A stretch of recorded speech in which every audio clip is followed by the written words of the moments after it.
ஆப்கானிஸ்தான் முதல் வடகொரியா வரை சுற்றுலா பயணிகள் செல்லக்கூடாத 5 ஆபத்தான நாடுகள் என்னன்னு சொல்லி பார்க்கலாமா வாங்க.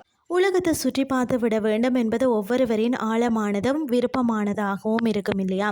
அதனால் தான் சுற்றுலா பயணிகள் தங்களுக்கு பிடித்த இயற்கை சூழ்ந்த இடங்களை தேடி தேடி பயணம் மேற்கொள்வார்கள். அந்த நாட்டின் கலாச்சாரத்தையும் உபசரிப்பையும் தெரிந்து கொள்வதில் ஆர்வம் இருப்பது போலதான் அந்த நாட்டின் பாதுகாப்பையும் மனதில் கொண்டே பயணம் மேற்கொள்வர். மேலும் பார்த்தீங்கன்னா போர்கள், உள்நாட்டு கலவரங்கள், அரசியல் ஸ்திரத்தன்மை, கடுமையான பயண கட்டுப்பாடுகள் இதன் காரணமாக சுற்றுலா பயணிகள் செல்லக்கூடாத ஆபத்தான நாடுகளின் பட்டியல் வெளியாகி இருக்கிறது. 2026ஆம் ஆண்டு பார்த்தீங்கன்னா டூரிசம் ரிவ்யூ, பாஸ்போர்ட் குறியீடு, உலக அமைதி குறியீடு, ஆபத்து பாதுகாப்பு குறியீடு போன்ற சர்வதேச குறியீடுகளை அடிப்படையாக வச்சு தான் சுற்றுலா பயணிகள் செல்லக்கூடாத நாடுகளின் பட்டியலை வெளியிட்டிருக்கிறது. சுற்றுலா பயணிகள் செல்லக்கூடாத ஆபத்தான நாடுகள் என்னன்னு சொல்லி பார்க்கலாமா வாங்க.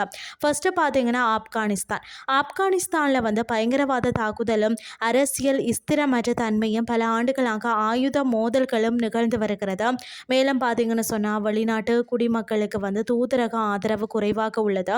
உலகின் பல நாடுகள் தங்களது குடிமக்களை ஆப்கானிஸ்தானுக்கு செல்ல வேண்டாம் என அறிவுறுத்தியுள்ளதன் காரணமாக ஆபத்தான நாடுகளின் பட்டியலில் ஆப்கானிஸ்தான் முதலிடம் பெற்றிருக்கிறது.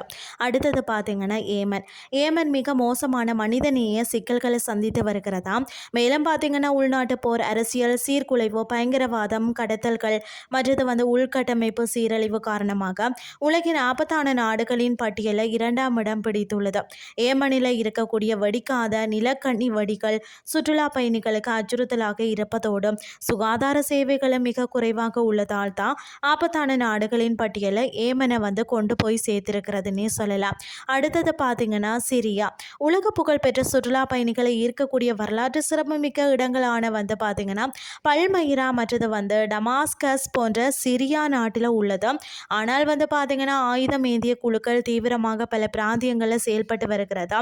மேலும் பார்த்தீங்கன்னு சொன்னால் சிரியாவில் கடுமையான பாதுகாப்பு அச்சுறுத்தல்கள் நிலவி வருவதோடு அரசியல் ஸ்திரமற்ற தன்மையும் பயணிகளை பெரிதும் பாதிக்கும் என்பதால் சுற்றுலா பயணிகள் செல்லக்கூடாத ஆபத்தான நாடுகளின் பட்டியலில் சிரியா இடம் பிடித்திருக்கிறதா. அடுத்தது ஈராக்கில் வரலாற்று முக்கியத்துவம் வாய்ந்த பாக்தாத் மற்றது பார்த்தீங்கன்னா குர்திஸ்தான் பகுதிகள் சுற்றுலா பயணிகளை ஈர்ப்பவையாக உள்ளது. ஆனாலும் ஈராக் நாட்டின் பெரும்பாலான பகுதிகளில் பயங்கரவாத அச்சுறுத்தல்களும் அபாயங்களும் அதாவது கோஷ்டி மோதல்களும் அரசியல் நிச்சயமற்ற தன்மையும் தொடர்ந்து நிலவி வருகிறது. சில பகுதிகள் பார்த்தீங்கன்னா ஈராக் நாட்டில் முன்னேற்றம் அடைந்திருந்தாலும் சர்வதேச பயண எச்சரிக்கைகள் காரணமாக ஈராக்கிற்கு சுற்றுலா செல்வதை தவிர்க்க பரிந்துரைக்கப்பட்டிருக்கிறதா. அடுத்தது பார்த்தீங்கன்னு சொன்னால் வடகொரியா உலகின் மிகவும் கடுமையான கட்டுப்பாடுகள் கொண்ட நாடாக இருந்து வருகிறது. அரசின் கடுமையான வழிகாட்டுதல்களையும் கட்டுப்பாடுகளையும் வெளிநாட்டு பயணிகள் பின்பற்ற வேண்டும். தனியாக பயணம் செய்ய முடியாது என்பதோடு உள்ளூர் பொதுமக்களுடன் பேசுவதற்கு கூட கடுமையான கட்டுப்பாடுகள் வடகொரியா நாட்டில் இருக்கிறதா. சிறிய சட்ட மீறல்களுக்கு கூட பலது சட்ட ரீதியான தண்டனைகளை வெளிநாட்டினர் சந்திக்க நேரிடும் என்பதோ அது உள்ளிட்ட காரணங்களால் தான் சுற்றுலா பயணிகள் பயணம் செய்யக்கூடாத ஆபத்தான நாடுகளின் பட்டியலில் வடகொரியா இடம் பிடித்துள்ளது. சுற்றுலா செல்லும் நாட்டில் பார்த்தீங்கன்னா தனியாக பயணிப்பது எந்த இடையூறும் இல்லாமல் சுதந்திரமாக சுற்றி பார்ப்பது, வெளிநாட்டினருக்கு முக்கியத்துவம் கொடுப்பது, நாட்டின் அமைதி, பொருளாதார, அரசியல் ஸ்திரத்தன்மை, பயங்கரவாத அச்சுறுத்தல் இல்லாமல் இருப்பது தான் இயற்கையை கண்டு ரசிப்பதற்கு மனதளவில் தடைகள் இல்லாமல் இருக்கும் நாடுகளை பார்த்தீங்கன்னா ஆபத்தற்ற நாடுகளாக சுற்றுலா பயணிகளின் தோழனாக இருக்கிறது. இவை இல்லாத நாடுகள் அனைத்தும் பாதுகாப்பற்ற நாடுகளின் பட்டியலில் உள்ளதால் சுற்றுலா செல்லக்கூடிய பயணிகள் மேற்கூறிய நாடுகளை கவனத்தில் கொண்டு அங்கு பயணிப்பதை தவிர்த்து விட வேணும்.